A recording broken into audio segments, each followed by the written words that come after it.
As IMANI Ghana celebrates its 10 years of accomplishment this month as the most influential think tank in Ghana and one of the top 5 in Africa, it is the hope of many Ghanaians that IMANI continue to demonstrate unswerving commitment to excellence in public policy analysis.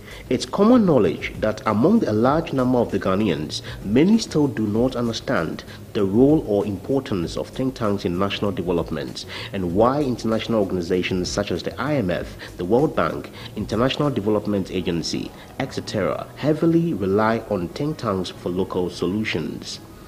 It is because homegrown solutions can only be produced from knowledge and policies that are locally generated and context-specific.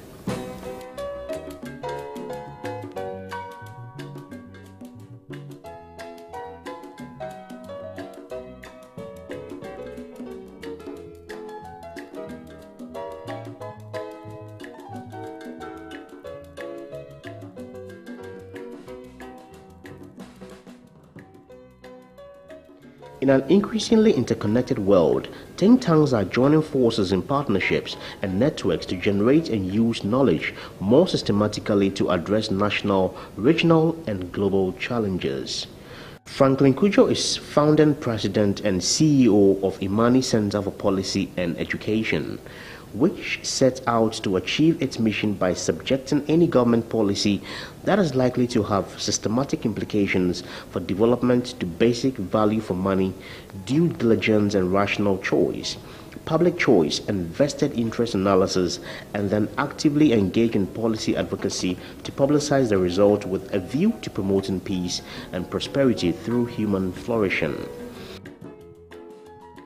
IMANI has always endeavored to improve social values of Ghanaians, especially those of our leaders, so that a lot of attention will be given to the well-being of the people of Ghana. We are well organized. We engage people who know what they are doing. They show passion for their work, and they achieve results. IMANI is now actually a sought after partner in political discourse, or let me not say political discourse, on public discourse, on serious radio platforms. And I emphasize serious radio platforms.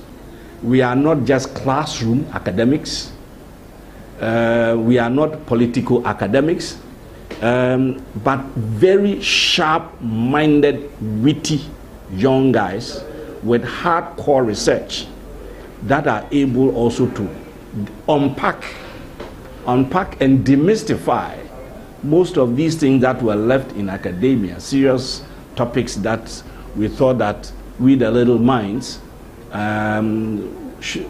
was over our heads. But now we match up to them, and I mean, when our partners are talking on radio or on public stage, I mean, academia sits up and listens.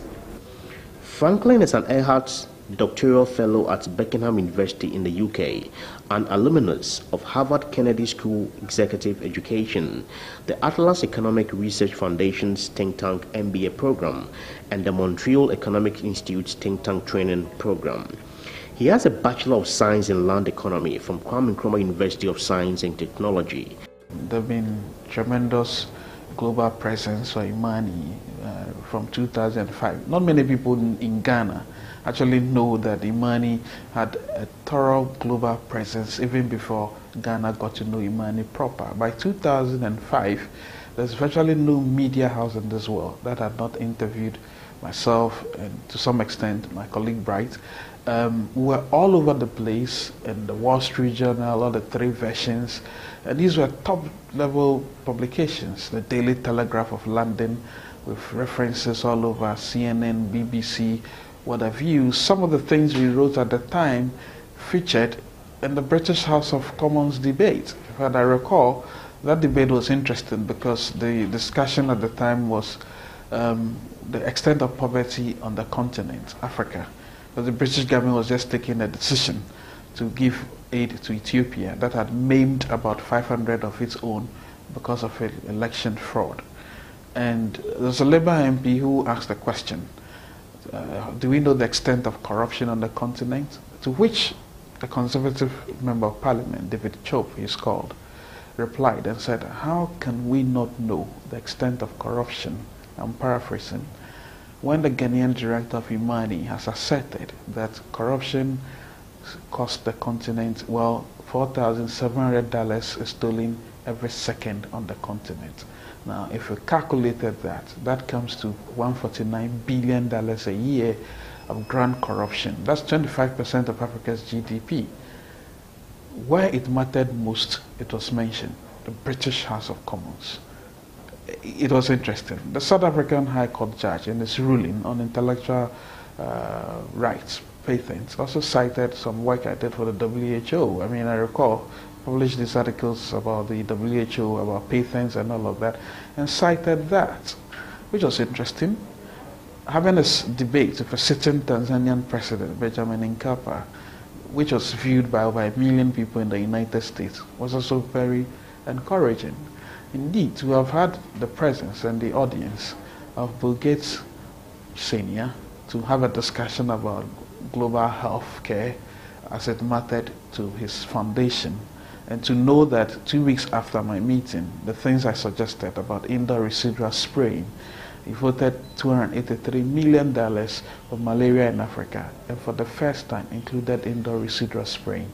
Those things make you feel that there's been some impact, really. And there are other loads of them. John Templeton Foundation Award, or the Anthony and Dorian Fisher Award, the only think tank in Africa beating 180 think tanks to rate, to have won that, and then winning 2 John Templeton Foundation Awards were quite interesting. Finally, the World Bank would give you a letter and say that they think that within the short space of time you have impacted so well that the task they gave you, you did them so excellently. And I think that this is to the merit and the glorification of everybody at IMANI who has made this happen. In 2010, Franklin Cudjoe led the World Bank Ghana Africa Regions Task to help shape the World Bank strategy for Africa for 2010 to 2013. We have known IMANI since its inception, about 10 years ago, and we had been working with various civil society organizations, but when they came on board, we realized that they were different. They were very active, they were very research-oriented, but they were very proactive also, which is what was interesting about them. They did their work with passion, did all the background research, and they were bold and very quick to put stuff out, to put information out, to be very provocative a lot of the times. And so it was interesting and refreshing to have a civil society organization like IMANI on the scene. Democracy thrives where you have an informed public. And in fact, you would say that despite people's seeming desire to be democratic, leaders are apt to take the population for granted if they think they are very ignorant. And so you need institutions such as IMANI to actually boldly confront issues of public interest and confront them dispassionately. Confront them and begin a discourse that will enable our leaders to respect the people that they are leading because they are not ignorant. I find that extremely important. It is dangerous in our kind of situation because there's a lot of misunderstanding. You know, when a government is in power and IMANI is doing its work, they always feel that they are under attack. But when they are in opposition, they love IMANI because they think IMANI is raising issues that they are also interested in. But I think we ought to get to the stage where we'll see IMANI as the best think tank for our nation. We set out to influence policy. And we set out to influence leadership. We set out to influence the direction of our country.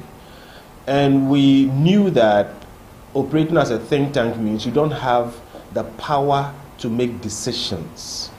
So knowing our space, which is to put up information for the general public and also for the information of politicians, our impact has to be measured in terms of whether we've been able to put up relevant information regarding policy alternatives and the things that politicians and leaders have done in this country. And also to measure whether those things have been credible enough, to warrant either comment or to even change something. And I can confidently say that IMANI over the past 10 years has picked on very relevant issues. We have done very serious research. We have put up very serious opinions. We've written them. We've debated them in the media, on radio, TV. We've written in the international press. We've given interviews. And even though some of the things we've said have tended to be critical of certain governments, and therefore they've been resisted, time has proven that most of the viewpoints of IMANI, I dare say maybe all, have been proven to be the better options, opinions, ideas over time. In 2010, Franklin Cudjoe was consulted by the UK's Prime Minister's office on how to make effective use of British aid in Africa. He was named a Young Global Leader by the World Economic Forum in 2010. Much more dealings with international media, which we already do, by the way, much more in dealing with international business, understanding we being the definitive go-to think tank when it comes to Kenyan political economic risk analysis. I mean, we should be the thing because we understand the mores of this country probably much more better than most of our compatriots. The position of IMANI has become quite interesting going forward, especially on the African continent. But locally in Ghana, politically, IMANI has become an item to be listened to as and when statements are made. His pick, Franklin Cudjoe's pick and IMANI's pick on the specific things that actually affect the body politic of this country and the people at large has become very, very critical and very visible. In the media, his dominance in the media space, especially with policy matters that are of immense impact, has become an issue to be looked forward to every month and every week.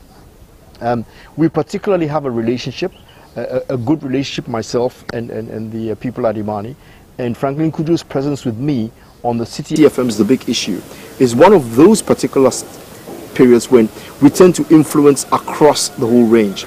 Our challenge to academia has always been bring it down to earth, bring it to the position where we can actually articulate it, where we can understand it, where we can unravel it.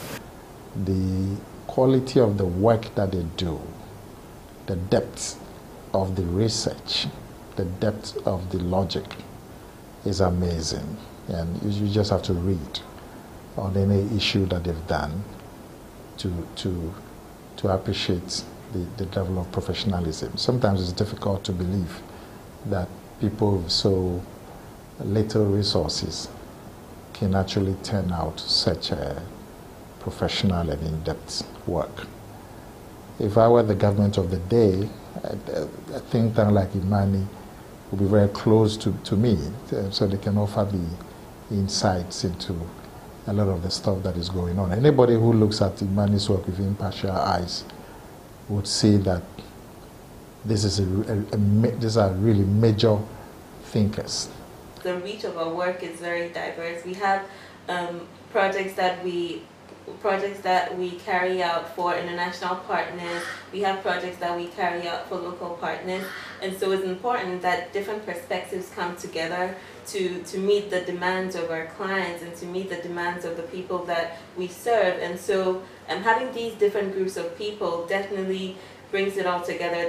There's never a bad idea. There's never a wrong approach. It's always just bringing all the ideas together and always bringing out what's best for the particular task and executing it till it's done. To be cited in the top 10 think tanks consistently for the past 5 years is some good thing for Africa. But to be cited in the top 100 most influential think tanks in the world outside of the US is equally great. It's even better if you are cited in the top 150 think tanks in the world, one of about 5 African think tanks, including all the think tanks in the United States. So for us, these are humble, and if you think that these rankings are coming and the impact is being felt across the globe simply because you are running on a shoestring budget, we are the definitive intellectual entrepreneurs because we can manage with less and can impact significantly beyond our borders. I would think for the private sector, they should start looking clearly at value for money analysis. It is important for the private sector to understand that not only would they be achieving a lot if they invested in a think tank like IMANI and not hope that the returns will be sooner, but they should also understand that, look, the battle for freedom, the battle for beautiful ideas is not a terrain for, the timid.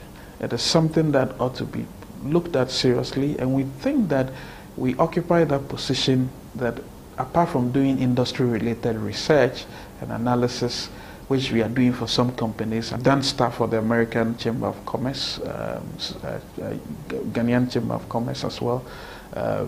We've done stuff for MTN, Airtel, all the telcos. We're doing stuff for some of the oil companies, I think Cosmos. The World Bank especially, we've done all these analysis, and as you know, with my recognition and sitting on the board of the NIDA, it also tells you that, because again it's a private sector fund, and so it tells you that we've got the ability and the presence to be able to prosecute some of these agendas, if there is a word like that. We at IMANI have carved for ourselves is to occupy the space where we get to demand accountability in terms of policy credibility from the quarters of government and how that impacts on private sector businesses, individuals, and the entire management of the economy. So we believe that we can occupy that space and partner private sector businesses, not only financial services. I mean, you're talking agriculture, for example, you're talking trade, incidence of taxation, for example. We can measure the incidence of that and determine the extent to which it either supports or constricts the businesses of private sector initiatives that work in this country. When it comes to issues of industry analysis, the measurement of performance of certain sectors, market-based research and all of that, I mean, it's important that they get to know that we are not only confined to policy criticism and policy analysis, but these kind of specific industry-related work that can add value to the business of the private sector. We equally occupy that space, and we think that should be made known. IMANI has come on board as perhaps a beacon of hope for the youth to know that behind a computer, behind a book, behind your desk, you can make an impact in the world. You don't need a platform. Not everybody will get a platform like Azuma Nelson or Komla Dumo or which other Ghanaian has, or Kofi Annan. Not every Ghanaian will get that opportunity to be in the world affairs on that level. But through IMANI, we know that it doesn't matter where you come from, it doesn't matter what school you went to, it matters what you do with what you have. And for that, I think that IMANI deserves commendation. I think that IMANI personnel have displayed high level of professionalism. If you look at some of the topics that we cover in terms of their depth, in terms of their breadth, in terms of their ability to even sometimes cause a little bit of controversy, it quite appears that we have conducted ourselves well in trying as much as possible not to be skewed towards any particular favored outcome, but looking at the best outcome or the most optimal outcome in terms of the circumstances surrounding whatever we study. And that I think is the hallmark of professionalism.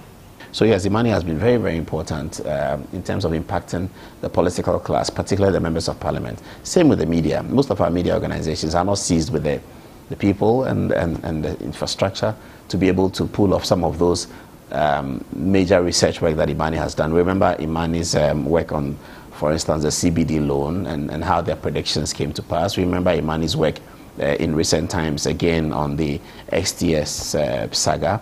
We remember IMANI's assessment of the campaign policy of free SHS. And all of these things have given the media something to talk about and have set the platform for major national discussion. So yes, to that extent, IMANI's work has been very useful, it's been timely, and it's particularly welcome in a society like Ghana.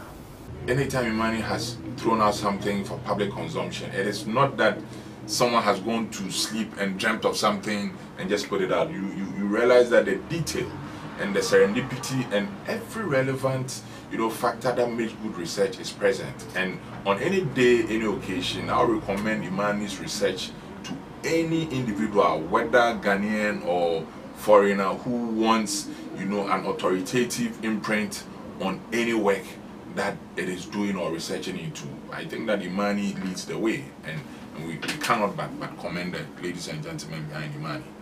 Let's not forget that a lot of the foreign companies, they have people doing the lobbying for them. And in Ghana, we're kind of exposed, we're not protected. So we are kind of vulnerable in our own country, which is a sickening thought. And organizations like IMANI have helped to alleviate some of the possible persecution one might have faced. And we are very excited by the work they've done so far, and we hope they have a very bright future. And they need support from people like us, because they do help us. IMANI is unashamedly a pro-private sector think tank. Okay, we believe in enterprise. We are libertarian inclined. We believe in freedom. And we believe that government is extremely important, but it must not do everything. And to that extent, we believe in small government and government limiting itself to the things that government must do. That also means we believe the private sector must necessarily be the sector that drives the economy. All right? And over our years, we have not at all wavered in that principle that we hold. And so we've sought to, if we will err on the side of the private sector. But in the course of what we've done, we have had many opportunities to criticize a lot of private sector initiatives, or so-called private sector initiatives, which really, are scams disguised, okay, as private sector or PPPs or whatever it is. To that extent, therefore, you can find that in certain places we have been critical of the private sector when it ends up indulging in crony capitalism and colluding with governments. And on another level, we've been very, very pushy in advocating that private sector, should take charge of things, and we've spoken at length about privatizing almost everything, and we truly do believe in it. So we seek very close collaboration with the private sector. But I have to make this point, and I have to make it clearly, that the private sector, especially in Africa, as we can see in Ghana, is not always what it is supposed to be. A huge chunk of what we call private sector constitute wings of government people, specifically set up to rip off the state. So they look like private sector entities, but what they've actually done is to become extensions of politicians, okay, designed to collude in chronic capitalistic maneuvers to rip off the state. To that extent, that is a pseudo-private sector, and we don't want to encourage that kind of thing. We believe in the proper private sector led by entrepreneurs looking out for opportunities and trying to take those opportunities for their benefit and to serve society, by which they will profit. All right? So don't get me wrong. We seek that collaboration, and we have a lot of good collaboration with the private sector. But I have to consistently make the point that not all the people we see or all the actors in the private sector that we have today are truly private sector people. Going forward, we think that, or we want IMANI to more or less be supported almost entirely by the private sector. Why? Why? Because, like I said, it is our job to hold governments accountable. The fact of the matter is that in every civilized democracy, the politician does everything he does in order to survive the next election. If you're a civil society organization, if you're a think tank, I suspect people do not know really what civil society actors should be doing. If you are one of these, and yours is to be praising the government all the time, well, I've got news for you. The government employs door catchers, employs loads of people to sing its praise. My goal is not that of the opposition. The opposition will only be criticized when it gets to elections, when they bring their policies, like we did for the NPP when they brought their free SH policy, which we chopped into pieces. The whole thing about whether you lie here or here, I think it's a question about associations, really. If I find that a group of people are more accommodating, less insulting, and are happy and hungry for ideas, naturally, you'd have friends there. If that is what will give cause for worry by some of the people, I'll say, please welcome, I welcome you. In fact, I have many friends, some friends in the NDC, who really want to draw closer to us. And we want to welcome that. But this perception about being an MPP, let me just say one thing again. Any serious think tank leader who collects money from a politician is not serious, because the politician will come back and use that against him. You know, so it is utterly silly to hear and make people making, and I think there's a lot of ignorance issues, really, and I don't want to believe that serious people need to make these comments anyway. We have to engage with the private sector and especially the small-scale entrepreneurs. We have to hold forums to organize educational activities. We also have to be in touch with the private sector to ensure that they really pay attention to the needs of the people, especially the poor. How do we assist the poor sections of the society to access a little capital? As we speak now, as the NDC in power, we should already be sending signals that should anything change in 16, we will be on your back. Whoever is there, count IMANI to be watching. And again, I would also encourage the public to support us. Look, it all takes money. And IMANI, you'll be surprised, is not on these big statutory budgets where we can call on recognized institutions giving us budgetary allocations of $100,000, 500, and this, you know. IMANI is like people of like mind, absolutely committed, coming together and doing things on their own, pro bono. And a lot of the work is pro bono, but it can't survive that way. If we want to go the extra mile like I'm suggesting, we need to encourage the public to encourage us. We are inviting the public to encourage us, and encourage us financially, morally, logistically, anything that you could do to help enhance the work that IMANI is doing.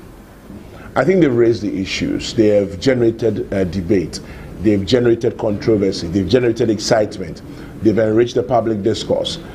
In the process, I'm sure because it's a human institution, they will not always get it right. But luckily, most of the time, or close to 100% of the time, IMANI has been right. And for me, IMANI should just continue doing what it does. And in the process, we'd all be the better for it. I wish IMANI well.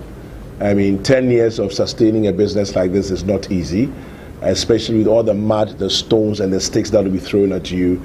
I think you've done very well.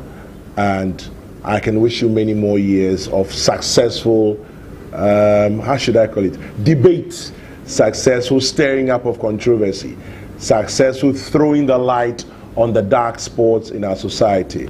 So I wish you another 10 years, hoping that we'll all be alive and in good health, and will be contributing to the political discourse of this country.